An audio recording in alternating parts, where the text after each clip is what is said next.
Hello, and welcome to Whipping Up Success with Dolly. And I have a special guest today. His name is Craig Corsetti. He was the owner of Merienda Wine and Tapas Bar. Just a little bit of background, like a background story about how we met. So I was, a few years ago, as part of the East Bay Chamber, and I network a lot. And I networked with a CPA. Her name is Michelle Hughes. And maybe like a few months went by, and she actually gave me a call telling me about Craig's situation. He's the owner of Merienda, and I think, did you close the restaurant? I had just closed, and I was trying to wrap up and make sure that all of my books were squared away for the 2018 tax season. And there was a desperate need for some good bookkeeping to take care of that, because running the business, the shortcoming that I had was not staying on top of my bookkeeping and entry and that sort of thing. And it kind of snowballed, not the cause of the closing, but the subsequent 6 or 8 months following that were the challenge, trying to make sure that I wanted to be in the right place come tax season. Yeah. So he came to me, and I cleaned up, what was it, 2019? And it was a 2017, 2018 year. It was before COVID, right? Before COVID. Yeah. Fortunately, it was all before COVID. Okay. All right. Yeah. And so I worked with him, just like, closing the books and helping Michelle with all the financial statements and all that. So I have a few questions for you, and maybe you can help, a new restaurant owner that's just starting. Sure. So in particular, why did you pick this trade? I mean, I always enjoyed cooking. I always enjoyed food. As the last name indicates, grew up in an Italian household, so there was that. And while I was working in another industry, I was living in DC, high tech. I decided to kind of maybe go in a different career, and I was doing some other jobs, and helped a woman get a car out of the snow, and she gave me a ride, and her friend was opening up a new restaurant. She's like, "Oh, you should talk to her if you're thinking about getting into cooking." It ended up being Ann Cashin, and she was partnered with Jose Andres, and they were opening up the first Jaleo in DC, downtown DC. I went in for an interview, and without any proper cooking experience, the only thing I ever had was being a dishwasher. Before that, of course, I'd been out of college and everything since I'd done that. And she said, anybody nice enough to help my friend get her car out of the snow is someone I would hire. And they put me on as a prep cook. I became a line cook almost immediately and was on the opening step of Jaleo in 93. Wow. Yeah. Okay. Yeah. Nice. When did you open Merienda? I opened up Merienda in the fall of 2016. Okay. But I'd been doing a lot of work before that. I had my existing job working at a winery, and I spent about 10 months planning. I got all of the basics done. I researched the licenses. I researched the insurance. I found the location, negotiated the lease. And basically, when my liquor license was approved in November of 2016, I'd only occupied in October the space. I was ready to go, and I started doing a few private parties before I officially opened in March of 2017. Okay. All right. So there was a lot of preparation before. Oh, absolutely. Yeah, absolutely. A lot of funding and all that. Well, I self-funded. It was a turnkey. There was a lot there. I was able to self-fund. Yeah. I was able to. I put about 28 or 25,000 in because there was the restaurant already had tables, chairs, refrigeration. The kitchen was done. Basically, it was initial food supplies, some painting. We dressed up the place a little bit, made some nice changes. Had a lot of character. We didn't have to do much. So I came in, and the risk was worth the potential reward because I was able to, go in there with a modest budget and keep it going. So that's awesome. After I found out about your business, I actually looked it up, and I'm like, oh man, I wish I would have known about it because all the reviews were like amazing. Yeah. Yeah, you had like a guitarist. Yeah, we wanted to have an authentic Spanish experience. Working Haleo, working with Jose. Yeah. Even though I'd gone on to Italy and cooked in Italy and all these things, I loved the concept of Spanish food. Because I was after Haleo,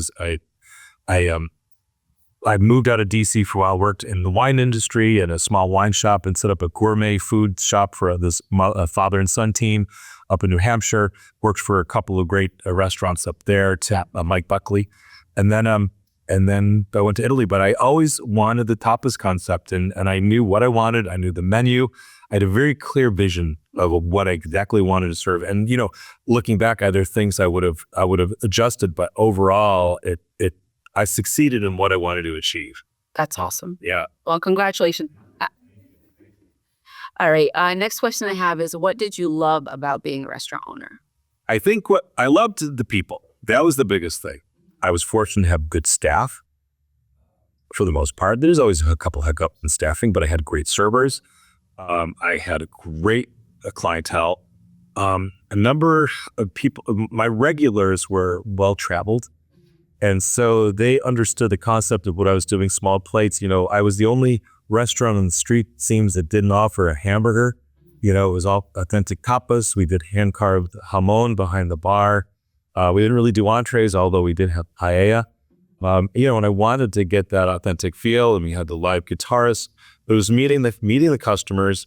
I loved the food preparation side of it. I enjoyed, kind of being there on a day-to-day basis, but then, the logistics of owning the restaurant, the hard parts of dealing with the failed compressor units and the backed up grease traps, and I did all that stuff myself. I never did anything I wouldn't expect the staff to do, so I always did the hard work.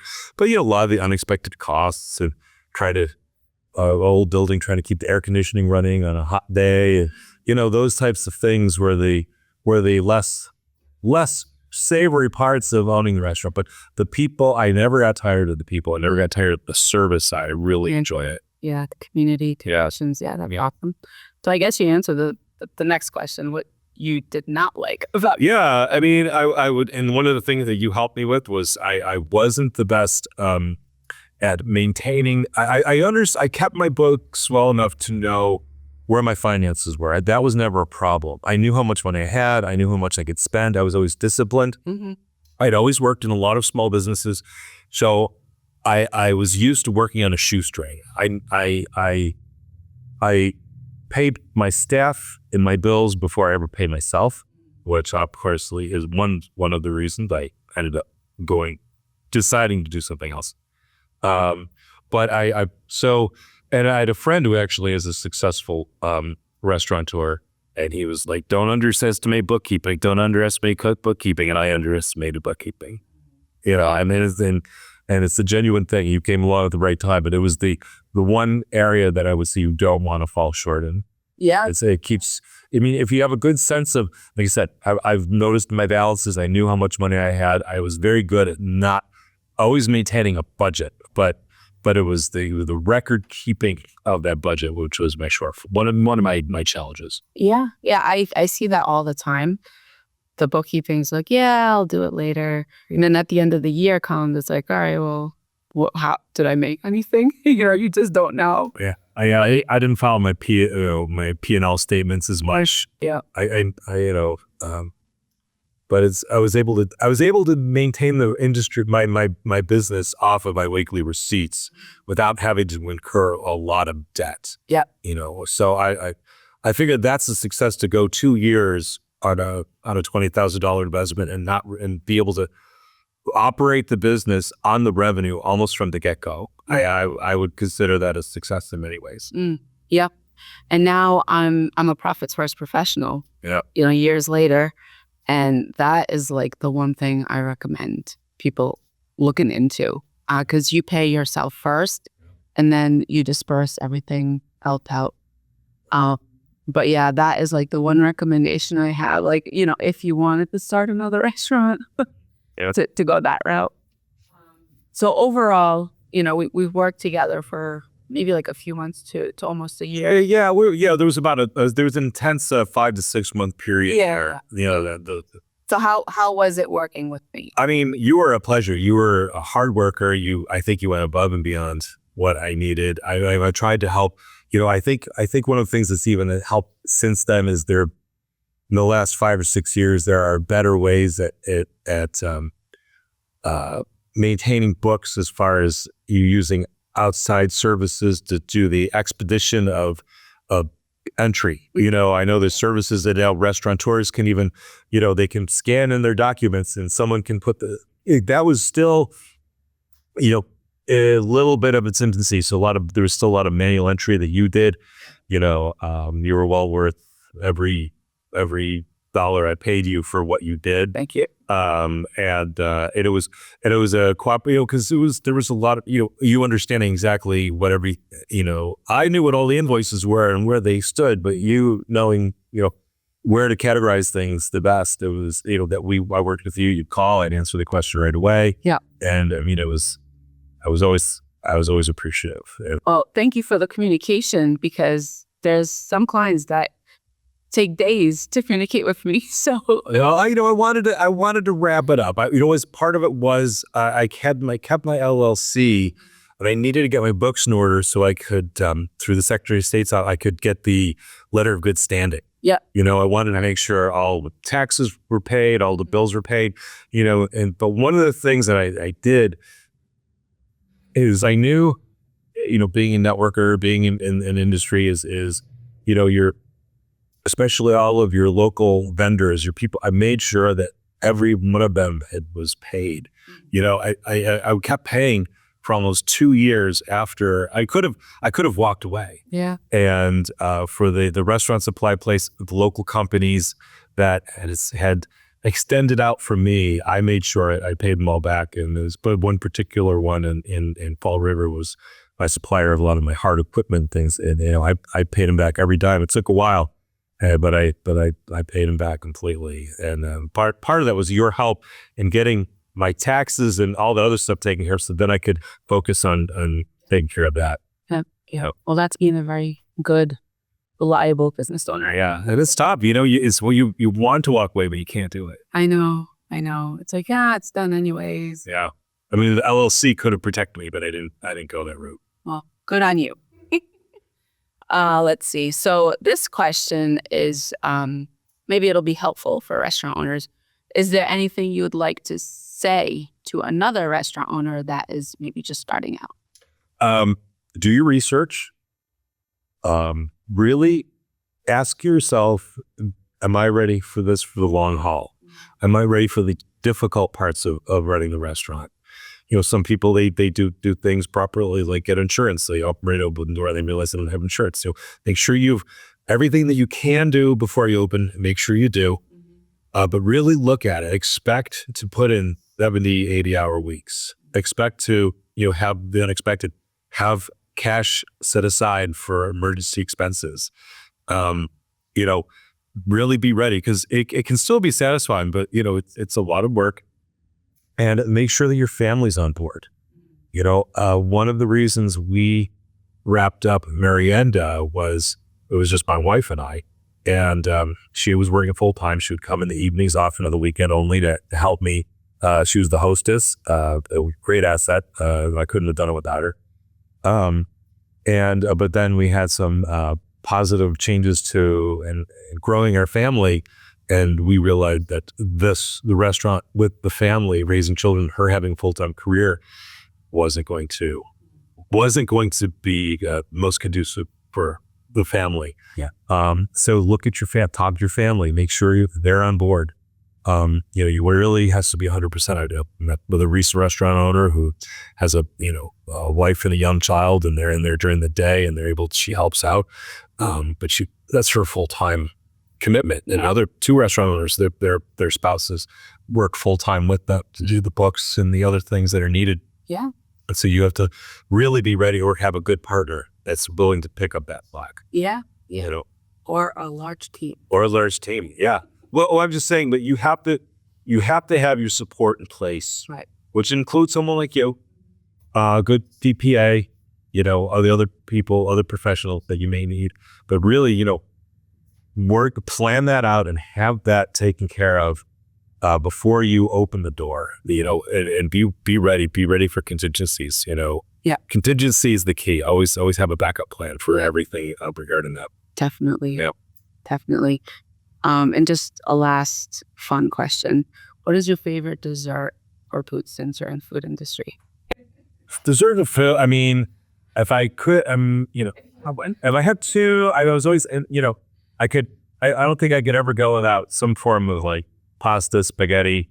I think of all the things, even though with the anti-carb stuff, I would always do that. And then the like cannoli would be the other thing. And would I be able to reference one other idea about the opening up a restaurant that Sure. people may want to, and I know it's a little out of order, but one of the things that I realized, and I've seen a few other successful restaurateurs do this, is I had the space, and I almost wished, because it was so unique, the Spanish concept, and I was dealing with the Spanish food importers out of New York. I wish I had set up a small retail operations for extra revenue. Okay.